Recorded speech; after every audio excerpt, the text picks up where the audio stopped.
Using a flat iron and a simple twist is the perfect way to intensify your beach waves. Start with a natural beach waves technique. Lightly mist spray à porter. Take 2 sections and create a twisted cord holding onto the ends. Using a flat iron, set the cord starting at the top.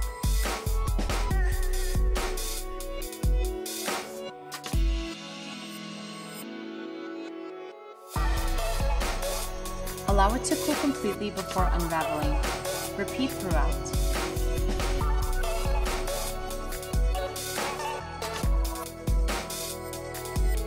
For additional control, finish with lac dentelle.